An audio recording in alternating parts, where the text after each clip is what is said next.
اعوذ باللہ من الشیطان الرجیم بسم اللہ الرحمن الرحیم رب یسر ولا تعسر وتمم بالخیر۔ تاریخ طبری جلد اول کا ہم مطالعہ کر رہے ہیں۔ آج کے ایپیسوڈ میں جنت کی گندم یہاں سے ہم شروع کریں گے۔ کہا جاتا ہے کہ جب آدم علیہ السلام جنت سے آئے تو ان کے ساتھ گندم کی ایک تھیلی تھی۔ بعض کہتے ہیں کہ گندم کی تھیلی جبرائیل علیہ السلام لائے تھے۔ جب آدم علیہ السلام کو بھوک لگی اور انہوں نے اپنے رب سے کھانا مانگا تو جبرائیل علیہ السلام نے اس تھیلی میں سے 7 دانے نکال کر آدم علیہ السلام کی ہتھیلی پر رکھے۔ آدم علیہ السلام نے پوچھا کہ یہ کیا ہے؟ جبرائیل علیہ السلام نے جواب دیا، یہ وہی ہے جو آپ کے جنت سے اخراج کا سبب بنی۔ ان دانوں میں سے ہر ایک دانے کا وزن 1,07,000 درہم کے برابر تھا۔ کھیتی۔ آدم علیہ السلام نے کہا کہ میں ان دانوں کو کیا کروں؟ جبرائیل علیہ السلام نے جواب دیا، ان کو زمین میں پھیلا دو۔ تب آدم علیہ السلام نے ایسا ہی کیا۔ پس اللہ تعالیٰ نے ایک ہی گھڑی میں اس کا اگا دیا، اور کھیتی اگنے کا یہ طریقہ ان کی اولاد میں بھی جاری ہے۔ پھر جبرائیل علیہ السلام نے کہا، فصل کو کاٹو۔ پس انہوں نے اسے کاٹا، پھر کہا اس کو جمع کرو اور اپنے ہاتھوں سے رگڑو۔ انہوں نے ایسا ہی کیا۔ پھر کہا پھونک مار کر اس کے بھوسے کو اڑا دو۔ آدم علیہ السلام نے پھونک مار کر اس کا بھوسا اڑا دیا، جس کے بعد صرف دانے باقی رہ گئے۔ پھر اس کے بعد وہ دونوں 2 پتھروں کے پاس آئے اور ایک کو دوسرے پر رکھا۔ آدم علیہ السلام نے ان دانوں کو پیسا، پھر حکم کے مطابق اس آٹے کو گوندا۔ اس کے بعد جبرائیل علیہ السلام ایک پتھر اور لوہا توا لائے۔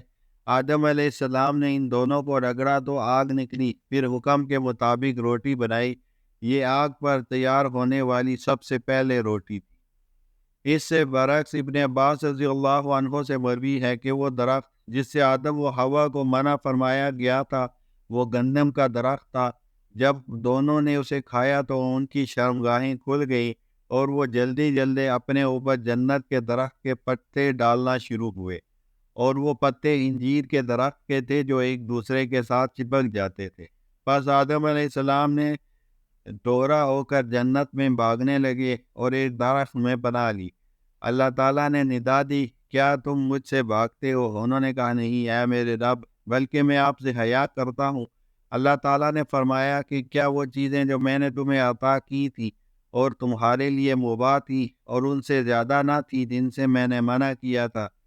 آدم علیہ السلام نے کہا، کیوں نہیں اے میرے رب، لیکن مجھے یہ معلوم نہ تھا کہ کوئی آپ کا نام لے کر جھوٹ بولے گا۔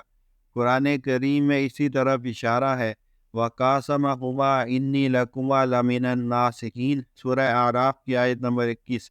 اور اس شیطان نے قسم کھا کر ان دونوں سے کہا کہ میں تمہارا سچا خیر خواہ ہوں۔ اللہ تعالیٰ نے فرمایا، مجھے میری عزت کی قسم میں تمہیں ضرور زمین کی طرف اتاروں گا جہاں تم زندگی بھر تلخیاں اور مشقتیں برداشت کرو گے۔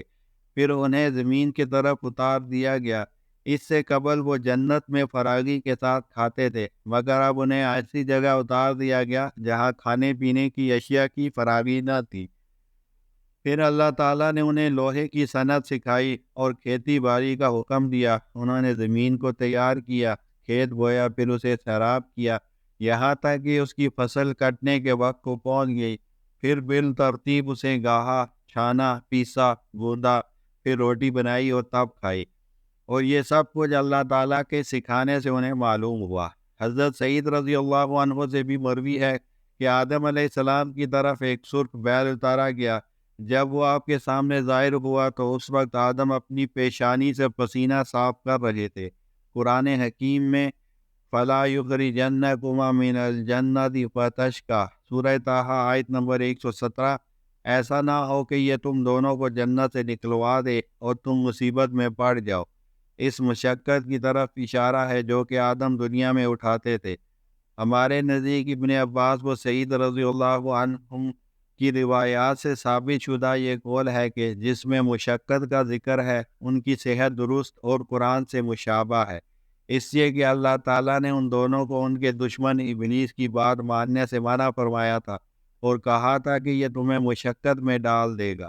قرآن مجید میں ہے، فَقُلْنَا يَا آدَمُ إِنَّ هَٰذَا عَدُوٌّ لَكَ وَلِزَوْجِكَ فَلَا يُخْرِجَنَّكُمَا مِنَ الْجَنَّةِ فَتَشْقَىٰ إِنَّ لَكَ أَلَّا تَجُوعَ فِيهَا وَلَا تَحْرَىٰ وَأَنَّكَ لَا تَظْمَأُ فِيهَا وَلَا تَضْحَىٰ۔ سورہ طٰہٰ آیت نمبر 117 سے 119۔ اور اس پر ہم نے کہا کہ دیکھو یہ تمہارا اور تمہاری بیوی کا دشمن ہے، ایسا نہ ہو کہ یہ تمہیں جنت سے نکلوا دے اور تم مصیبت میں پڑ جاؤ۔ یہاں تو تمہیں یہ آسائشیں حاصل ہیں کہ نہ بھوکے ننگے رہتے ہو، نہ پیاس و دھوپ تمہیں ستاتی ہے۔ اس سے معلوم ہوا کہ اگر ابلیس کی بات مانی تو مشقت اٹھانی پڑے گی، اور مشقت کا مطلب ان تکالیف کا پہنچنا ہے جو بھوک اور برہنگی کو ختم کرنے کے لیے انسان کو اٹھانا پڑتی ہے، مثلاً زمین میں ہل چلانا، بیج ڈالنا، آبپاشی کرنا اور اس کی مسلسل نگرانی کرنا۔ اولاد آدم علیہ السلام انہی مشقتوں کو جھیلتی ہے۔ اگر جبرائیل علیہ السلام ایسا غلہ لائے ہوں کہ جس کا بیج ڈالنے کے بعد وہ آنن فانن کھیتی پک کر تیار ہو گئی، جیسا کہ گزشتہ روایات میں گزرا ہے، تو پھر مشقت تو نہ اٹھانا پڑی، جیسا کہ اللہ کا وعدہ ہے۔ لہذا اس طرح سے وعدہ تو نہ پورا ہوا، حالانکہ یہ ضرور پورا ہوگا، جیسا کہ ابن عباس رضی اللہ عنہ سے ثابت ہے۔ ابن عباس سے مروی ہے کہ تین چیزیں، ایک ہرن، نہائی، چمٹا، ہتھوڑا آدم علیہ السلام کے ساتھ نازل ہوئی تھیں۔ تین چیزیں، یہ ہرن جو ہے نہائی ہے کوئی چیز، اور آدم کو اولاً ایک پہاڑ کی چوٹی پر اتارا گیا تھا، پھر پہاڑ کے دامن میں اتارا گیا اور زمین کے اوپر تمام مخلوقات، جنات، چوپائے، پرندے وغیرہ کا بادشاہ بنا دیا۔ آدم علیہ السلام جب پہاڑ کی چوٹی سے نیچے اترے تو اہل آسمان کا کلام مفقود اور فرشتوں کی آوازیں غائب ہو گئیں۔